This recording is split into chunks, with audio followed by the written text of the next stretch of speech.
Some of you guys sent me a clip of Joe Rogan seemingly having his mind blown by a prophecy made in 1965 about the future of America. What year was that? Holy shit. That's amazing. But little did he know, not too far into listening to this alleged prophecy, would he realize that this actually spoke about him and his rejection of God. Let's take a look. You pull up the Paul Harvey thing from whenever that was about the devil. Maybe let's play that. Pull that up because I haven't heard that. Keep in mind that this clip had such a strong impact on Joe that after this episode, he even posted it to his Instagram page, which really made a lot of people start to wonder if this is yet another sign that Joe is closer to becoming a Christian. So let's go ahead and listen to why this clip had such a profound impact on Joe.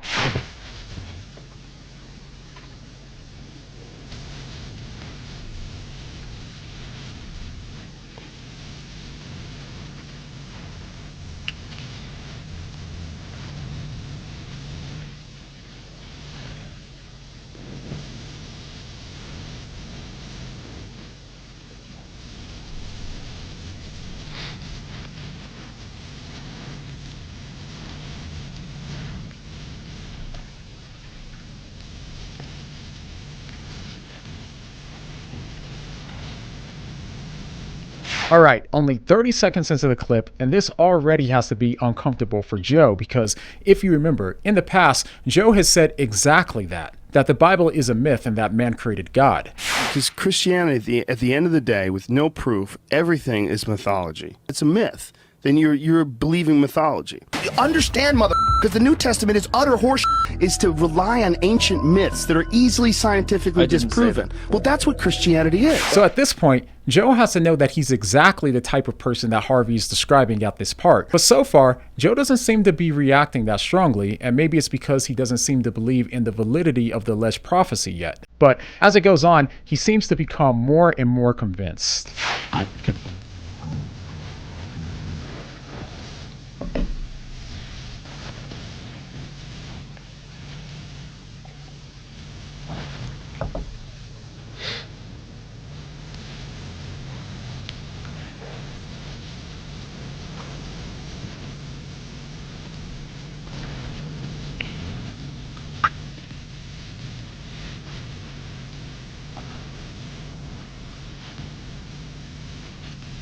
Wow.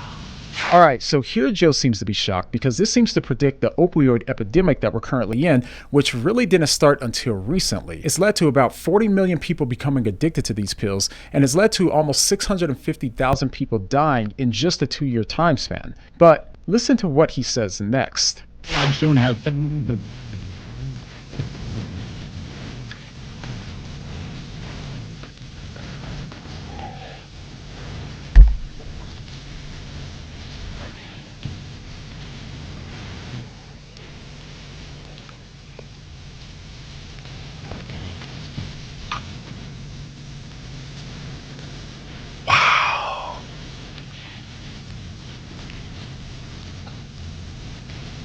Holy shit.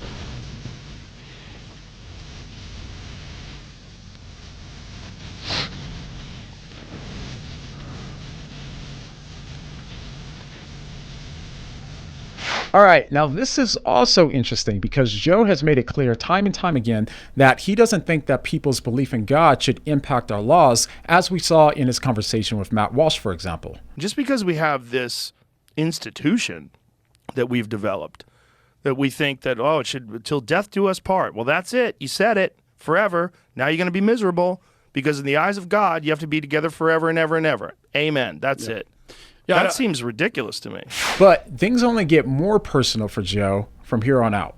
And in his own churches, I would substitute psychology for religion and deify science. Okay, did you catch that? Because that was a big one. He said that they would deify science, meaning that they would replace God with the use of science. And this is precisely what Joe seems to have believed in the past, as he thought that our answers are better found in science and not God. And as we have found more facts about the nature of reality and the world itself, it seems more and more preposterous with every day. Every day that scientists come up with these new equations that show the way the universe could have possibly been formed, they'll look at us now in 2015, they'll say, what a strange time, this adolescent period of enlightenment, where they're still concentrating on stupid shit, and the fucking president of the United States can openly talk about God. All right, let's keep going. I would lure priests and pastors into misusing boys and girls and church money. Okay, once again, we have to stop real quick because once again, this one seems to speak to Joe because as I showed in another video that I'll link down below, this is one of the main reasons for why Joe rejected Christianity and became an atheist at a young age. When I went to Catholic school, when I first got there, I was happy that I was going to go to Catholic school. But then as I experienced it, like, first of all, these people are so mean. My parents were nice to me. My grandparents were nice to me. Everyone was nice to me. Except this And lady. then all of a sudden I'm in this room with this lady who is representing God. And she's f***ing evil. She's mean. She wants you to cry.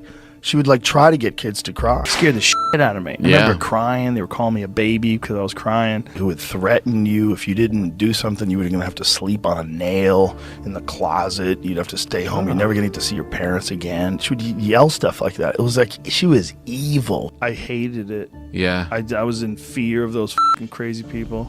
It was over by the time I was out of there. So this is interesting because it means that when Joe concluded that God didn't exist because of the misused priest and the nuns that he was introduced to in the past, this clip gives an alternate explanation that doesn't involve removing God, but instead it says how the devil would use these priests and pastors to get people to stop believing in God. And oddly enough, in the past, Joe talked about how he didn't believe in Satan and how as a culture, we're now finally moving past the idea of Satan. But as it improves and expands, we are no longer accepting the idea of Satan. We've moved past Satan. Yeah. But I wonder if this clip started to change his mind a little bit. So now with all of this in mind, let's hear Joe's reaction to the rest of the clip.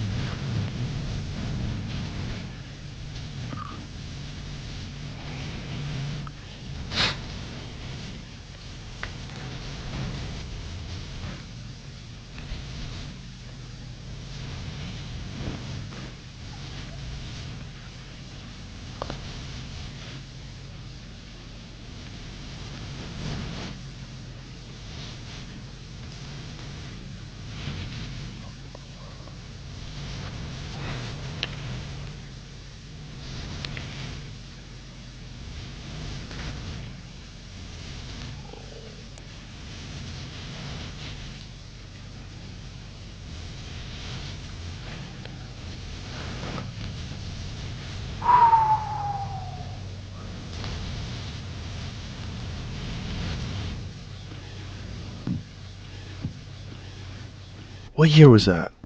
It was 65, but Holy shit. 1965. That's amazing. 65. Wow. April 3rd, 1965. Paul Harvey nailed it. Yeah. Wow. Now, what's amazing is that this isn't even a biblical prophecy, which is far greater than this word from Paul Harvey. And still, as you can see, Joe was really affected by this clip, even to the point of sharing it to his Instagram page. So all of this makes you wonder, since Joe thought that this clip was amazing since it so accurately explained the reality of the world that we live in today, I wonder what he thinks about the parts that seem to explain his views about God and his rejection of God. Does he now think that it's possible that he's been being lured by the devil this entire time to reject God? Well, the answer to that question really depends on what exactly Joe believes today, as his beliefs do seem to have changed gradually over the years. I cover his full religious journey in this video, so click here to get caught up and let me know what you think. And the next time that you hear Joe Rogan saying, That's amazing. to this prophecy that has nothing on biblical prophecies, what are you gonna say? What do you mean?